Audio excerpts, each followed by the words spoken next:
गोरी कवि बहुत चालाक कवि थी। वो हर समय दूसरे पक्षियों को उल्लू बनाने के चक्कर में रहती। गोरी कवि हरियाली तोती के पास जाती है। हरियाली, मैं दाना लेने जा रही हूँ, तुम भी मेरे साथ चलो। नहीं गोरी, मुझे तुमसे डर लगता है। तुम दाना बांटते समय हमेशा लड़ाई करती हो। ना ना हरियाली, मैं तो लड़ाई नहीं करती। जो भी दाना मिलेगा हम आपस में आधा आधा बांट लेंगे। भला इसमें लड़ाई कैसी। फिर हरियाली तोती मान जाती है और गोरी कवि के साथ दाना लेने चली जाती है। घने जंगल में जाकर हरियाली तोती को एक पेड़ के पास चने का एक पौधा नजर आता है। वो देखो, वो है चने का दाना। फिर वो दोनों वहाँ चली जाती हैं। हरियाली, मैं तो थक गई हूँ, ये चने का दाना मैं ले जाती हूँ और आगे से जो भोजन मिलेगा वो तुम ले जाना। नाना गोरी, ऐसा मत कहो। तुमने कहा था कि जो भी भोजन मिलेगा हम आधा आधा बांटेंगे। हम दोनों ये दाना आधा आधा कर लेती हैं। हरियाली, हो सकता है तुम्हें आगे कोई मीठा फल मिल जाए। मैं तो ये दाना लेकर जा रही हूँ। फिर गोरी कवि चने का दाना उठाकर वहाँ से चली जाती है। ये काली कवि बहुत बुरी है, हमेशा दूसरों को उल्लू बनाती है। फिर हरियाली तोती आगे बढ़ती है। वो सारा दिन फिरती है मगर उसे खाने की कोई चीज नहीं मिलती। वो भूखी ही वापस चली जाती है। दूसरे दिन सुबह सवेरे ही गोरी कवि रानू चिड़िया के पास जाती है। चिड़िया चिड़िया, चलो हम दाना लेने चलें। नहीं गोरी, तुम दाना बांटते समय लड़ाई करती हो। मैं तुम्हारे साथ दाना लेने नहीं जाऊंगी। ना चिड़िया, मैंने खुद को बदल लिया है। अब मैं किसी से लड़ाई नहीं करती। जो भी दाना मिलेगा हम मिल बांट कर खा लेंगी। फिर रानू चिड़िया मान जाती है और गोरी कवि के साथ दाना लेने चली जाती है।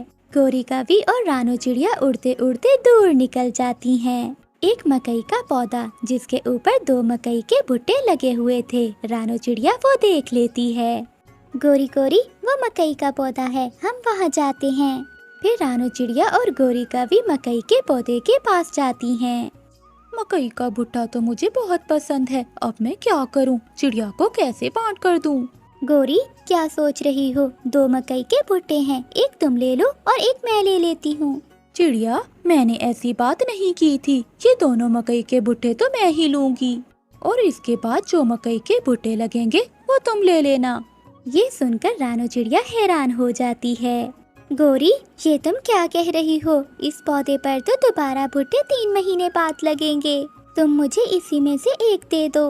माफ करना चिड़िया, ये तो नहीं हो सकता। गोरी कवि दोनों मकई के भुट्टे तोड़कर वहाँ से चली जाती है। इस गंदी कवि का मैं दोबारा कभी भी विश्वास नहीं करूँगी। चिड़िया बेचारी फिर से अपना दाना लेने आगे चली जाती है। जग्गू जग्गू बेटा, ये मकई का भुट्टा खाओ। मम्मा, आप कैसे हर दिन नई नई चीज ले आती हैं? बेटा, तेरी माँ बहुत चालाक है। जब तक ये पागल पक्षी जिंदा है, तेरी माँ कभी भी भूखा नहीं मरेगी। एक दिन गोरी कवि बैठी हुई थी कि कबूतर मीठा फल लेकर घर जा रहा था। गोरी कवि कबूतर को आवाज देती है। कबूतर कबूतर, नदी के पास पके हुए केले हैं, चलो हम वो केले लेने चलते हैं। केलों का सुनकर कबूतर के मुंह में पानी आ जाता है। मैं ये मीठा फल घर रखकर वापिस आता हूँ। छोटा सा तो फल है, लाओ ये फल मैं खा लेती हूँ। फिर हम केले लेने इकट्ठे जाते हैं। फिर कबूतर खुशी खुशी वो फल कवि को दे देता है।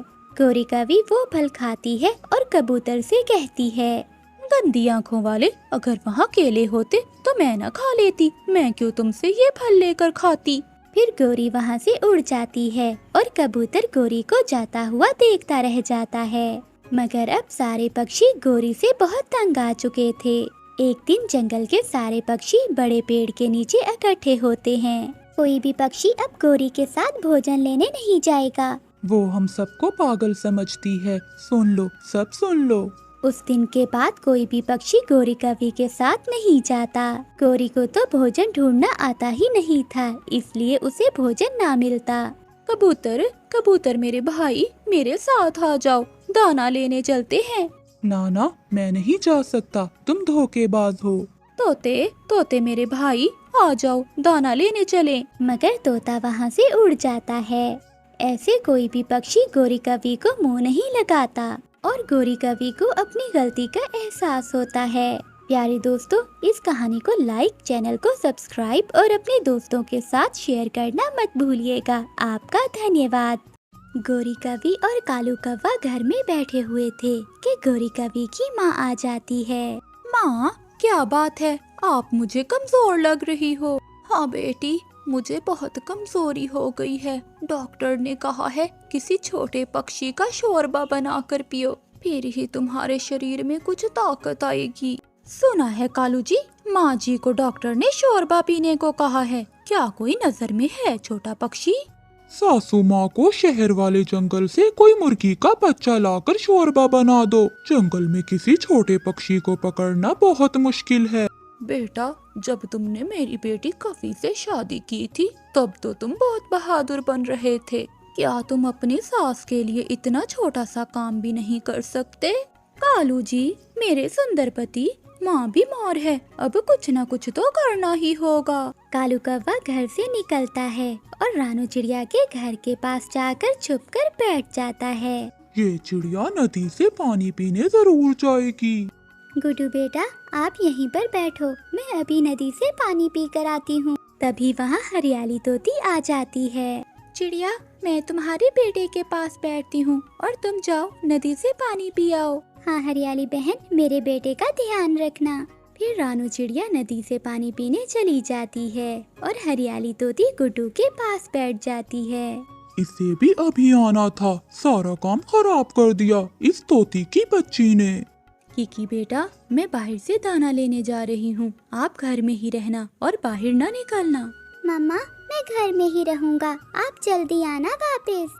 फिर मामा कबूतरी वहाँ से निकलती है। कबूतरी को जाता हुआ देखकर कालू कौवा कबूतरी के घर चला जाता है। चलो छोटे बच्चे, मैं तुम्हें दूध की कुल्फी लेकर देता हूँ। वो कहाँ से मिलेगी अंकल? मेरे घर के पास है दुकान जहाँ से दूध की कुल्फी मिलती है। बहुत स्वादिष्ट होती है वो कुल्फी। क्या तुम जाओगे मेरे साथ? ऐसे अपनी बातों में फंसाकर कालू कौवा छोटे किकी को अपने साथ ले जाता है।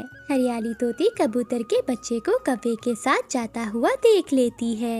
ये कालू का बच्चा छोटे कबूतर को अपने साथ लेकर कहाँ जा रहा है?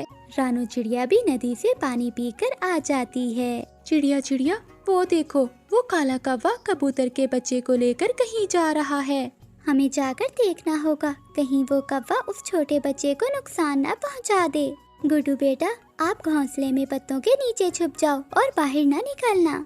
मामा चिड़िया और हरियाली तोती कौवे के पीछे पीछे जाती हैं। किकी एक जगह जाकर बैठ जाता है। मैं थक गया हूँ अंकल, अब मैं और नहीं उड़ सकता। बस थोड़ी ही दूर और जाना है हमें, जल्दी करो बेटा। रुको रुको कौवे, तुम इस बच्चे को लेकर कहाँ जा रहे हो? मम्मा, मैं तो इसे दूध की कुल्फी खिलाने जा रहा हूँ। दूध की कुल्फी? ठीक है कौवे, हमें भी साथ लेकर जाओ। नहीं नहीं, मेरे पास इतने पैसे नहीं हैं। दुष्ट कौवे, छोड़ दो इस बच्चे को और भाग जाओ यहाँ से। आंटी, कौवे अंकल तो बहुत अच्छे हैं, आप इन्हें क्यों डांट रही हैं?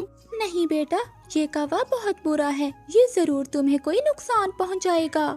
चिड़िया और हरियाली तोती कौवे को वहाँ से भगा देती हैं और छोटे कबूतर के बच्चे को वापस उसके घर ले जाती हैं। चिड़िया और हरियाली, आप दोनों का एहसान है मुझ पर, आपने मेरे बच्चे को बचा लिया। मम्मा मम्मा, मगर वो कौवा अंकल बहुत अच्छे थे, वो मुझे कुल्फी लेकर देने वाले थे। नहीं बेटा, बड़े ही जानते हैं कि कौन अच्छा है और कौन बुरा। कालू कौवे को जंगल में कोई और पक्षी नजर नहीं आता और वो उड़ता हुआ पहाड़ों की ओर चला जाता है। वहाँ एक घोंसले में चील का बच्चा बैठा हुआ था। यहाँ तो चील भी नहीं है और चील का बच्चा अकेला बैठा हुआ है। मेरी सास तो चील का बच्चा खाकर बहुत खुश होगी। कालू कौवा आगे बढ़ता है। वो बच्चा कालू कौवे को देखकर रोने लग जाता है। चुप चुप कर जा, यहाँ तेरी आवाज सुनने वाला कोई नहीं है।